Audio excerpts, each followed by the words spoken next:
বেশ কয়েক বছর আগের ঘটনা। তখন আমাদের পরিবারের সবাই গ্রামের বাড়িতে বেড়াতে গিয়েছিলাম। সেখানে ঘটে যায় কিছু ভয়ঙ্কর ঘটনা। একদিন রাতের বেলায় আমার আব্বু, চাচু, তাদের এক চাচাও সাথে আরও 2 জন বাজার থেকে বাড়ি ফিরছিলেন। বাজার থেকে বাড়ি যাওয়ার জন্য আমাদের পারিবারিক কবরস্থান অতিক্রম করে যেতে হয়। তারা কবরস্থান অতিক্রম করে আরও কিছুটা পথ এগিয়ে যাওয়ার পর দেখলো তাদের সামনে একটি ছোট্ট ছেলে বাচ্চা খিলখিল করে হাসতে হাসতে তাদের সামনে এগিয়ে আসছে। বাচ্চাটির সারা গায়ে দাউ দাউ করে আগুন জ্বলছিল। দেখলে মনে হবে 6-7 বছরের বাচ্চা, অথচ কি ভয়ানক তার রূপ। বাচ্চাটিকে দেখে তারা বেশ ভয় পেয়ে গেল। আশেপাশে তাকিয়ে কেউই দেখতে পেল না এই অন্ধকার রাতে। তারা কি করবে কিছু বুঝতে পারছিল না। অবশেষে কোনো উপায় না পেয়ে তারা তাড়াতাড়ি করে আমাদের কবরস্থানের সাথে যে মসজিদ ছিল সেই মসজিদে গিয়ে উঠল। মসজিদের একজন হুজুরকে তারা সব খুলে বলল। হুজুর তখন তাদের সাথে এগিয়ে গেল, কিন্তু এগিয়ে গিয়ে সেই ছেলেটিকে আর দেখতে পেল না। চারপাশ ভালো করে খুঁজেও কোথাও দেখা পেল না ছেলেটির। তখন হুজুর কিছু দোয়া পড়ে তাদের গায়ে ফু দিয়ে দিল। পরবর্তী পথটুকু যেতে তাদের আর কোনো সমস্যা হয়নি।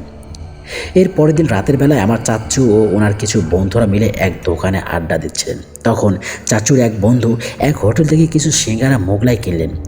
ঠিক করলেন এগুলো বাড়িতে নিয়ে যাবেন। তখন আমার চাচু বললেন, দেখ, এই রাতের বেলায় এগুলো নিয়ে যাওয়া ঠিক হবে না, তুই এখানে খেয়ে যা, বাড়িতে নেওয়ার কোনো দরকার নেই, কালকে কিনে নিয়ে যাস। তখন তিনি বলেন, আরে না, কিছু হবে না, আমি কি তোদের মতো ভেতু নাকি, আমি এখন বাড়ি গেলাম, তোরা থাক। বলেই চাচু সেই বন্ধু তাদেরকে রেখে নিজ বাড়ির উদ্দেশ্যে রওনা দিলেন। তিনি বেশ অনেকটা পথ এসে পড়েছেন। হঠাৎ ওনার শরীরটা কেমন ঝাঁকুনি দিয়ে উঠল। ওনার যে একদমই ভয় লাগছে না তাও নয়, মনে মনে তিনি এখন খুব ভয় পাচ্ছেন। তখন তো বড় মুখ করে বলেছিলেন তিনি ভীতু নন, কিন্তু এখন তো মনে হচ্ছে আমার চাচুর কথাটাই ঠিক ছিল। পরিবেশটা কেমন নিস্তব্ধ, নির্জীব, একটা কাকপক্ষীর দেখাও মিলছে না। তিনি বেশ ভয়ে ভয়েই যাচ্ছিলেন। হঠাৎ করে ওনার মনে হলো ওনার পাশে কেউ হাঁটছে এবং একটা গরম নিঃশ্বাস ওনার গায়ে লাগছে, কিন্তু তিনি তো পথে কাউকেই দেখতে পাচ্ছেন না। এর কিছুক্ষণ পর পরেই ওনার হাতে থাকা সিঙ্গারা মোগলাইয়ের প্যাকেটটা যেন কেউ ধরে ফেলে এবং মুহূর্তের মাঝে প্যাকেটটা ধরে টানাটানি করতে শুরু করলো।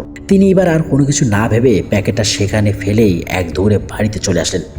এরপরের দিন সকালে চাচ্চুর সাথে দেখা হওয়ার পর তিনি সব ঘটনা খুলে বললেন।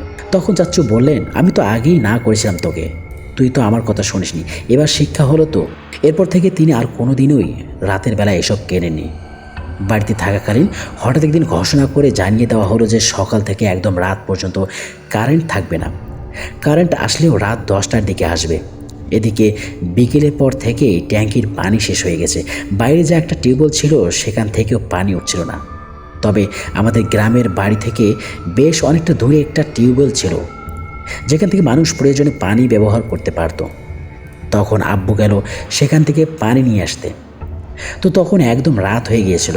আব্বু যখন পানি নিয়ে আসবে তখন দেখতে পায় সেই ছেলেটি দাঁড়িয়ে রয়েছে যাকে সেই প্রথম দিন দেখেছিল। তবে এবার ছেলেটির রূপ যেন আরও ভয়ানক। সারা শরীরে ছোট ছোট চোখে ভরা, চোখ দিয়ে যেন আগুন বের হচ্ছে। ছেলেটি ভরাট কণ্ঠে বলল, পানি দে। আব্বু ভয়ে তখন পানির কলসি সেখানে রেখে এক দৌড়ে চলে আসে। তবে একবার পিছু ফিরে দেখেছিল ছেলেটি কলসি থেকে ঢক ঢক করে পানি খাচ্ছে। বাড়িতে আসার পর আব্বু সবাইকে ঘটনাটি খুলে বলে। বাড়ির সবাই ঘটনাটি শুনে খুব ভয় পেল। কে এই ছেলেটি, কেন বা দেখা দেয়? তখন এলাকার কয়েকজনের সাথে বিষয়টি নিয়ে আলোচনা করা হলো।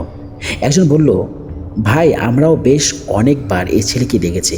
এই ছেলেটা মারাত্মক ভয়ঙ্কর, কতজন যে মরেছে এর হাতে। আসলে এটা একটা খারাপ জিন যা এই ছেলের রূপে আসে। এই জিন মূলত রাতের বেলায় এমন কোনো স্থান, ধরুন যেখানে একজন মানুষও নেই, সেখানেই থাকে। তাই আপনারা সবাই সাবধান থাকবেন। এর কিছুদিন পরই আমরা ময়মনসিংহে ফিরে আসি। তবে বর্তমানে এমন কিছু আমাদের বাড়িতে আর দেখা যায় না। এই ছিল ছোট্ট একটি ঘটনা। যদি ভালো লেগে থাকে তাহলে অবশ্যই লাইক করবেন, কমেন্ট করবেন এবং শেয়ার করবেন। আপনার যদি এই চ্যানেলে নতুন হয়ে তাহলে অবশ্যই চ্যানেলটিকে সাবস্ক্রাইব করে বেল বাটনটি বাজিয়ে দেবেন। নতুন ঘটনা শোনার আমন্ত্রণ জানিয়ে আমি এখানে বিদায় নিচ্ছি। দ্য মোস্ট ইম্পর্টেন্ট টিউন ভূত 92। সকলকে আসসালামু আলাইকুম।